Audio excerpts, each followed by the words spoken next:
Diamond in the Snow by Jonathan Emmett. "Cold diggity!" gasped Mole as he burrowed out of the ground one afternoon. "Whatever's this?" It was the middle of winter, and the woodland was covered in a thick blanket of snow. Mole had never seen snow before. It made the woodland look strange and beautiful. So Mole left his hole and set off to explore. It was so quiet, as if everything had fallen under a magic spell. Mole wandered on, enchanted, until suddenly he found himself sliding down a steep, snowy bank. "Oh!" cried Mole as his paws slipped from under him. "Whee!" he shouted as he sped down the slope. "Oof!" he groaned as he crashed into a tree trunk.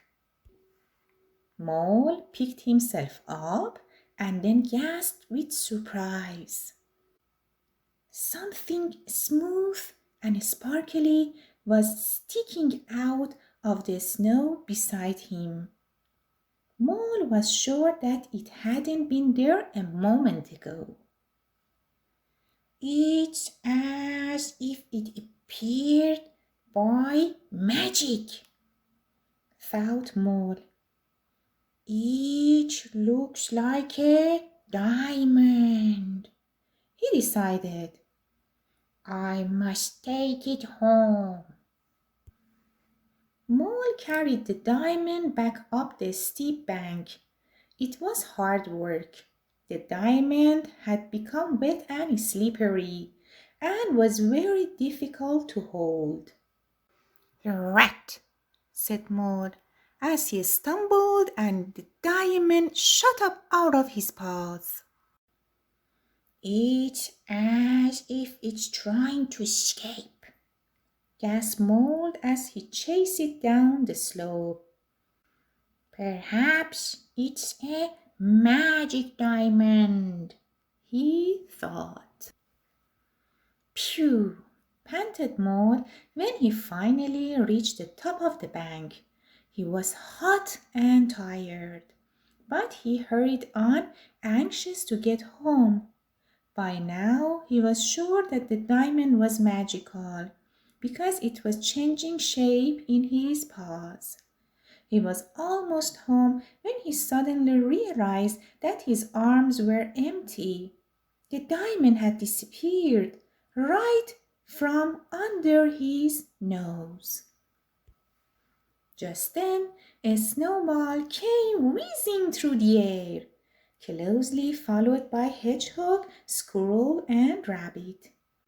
Said Hedgehog cheerily, "Do you want to come snowballing with us?" asked Squirrel. But Mole was still staring unhappily at his empty paws. "What's wrong, Mole?" asked Rabbit. So Mole told them all about the magic diamond, how it had appeared from nowhere and changed shape and tried to escape, and how it had finally disappeared from under his nose. But Mole could tell that his friends didn't really believe him. So he took them back to the tree trunk where the diamond had first appeared. "That's where I found it," said Mole, pointing down into the snow. Rabbit, Hedgehog, and Squirrel were all smiling. "Look," said Rabbit, pointing up into the tree. Mole squinted up and then he saw them. The tree above them was filled with hundreds of diamonds. They were hanging from every branch. "They're icicles," said Squirrel. "They're just frozen water," said Hedgehog. The one you found must have melted in your paws, explained Rabbit.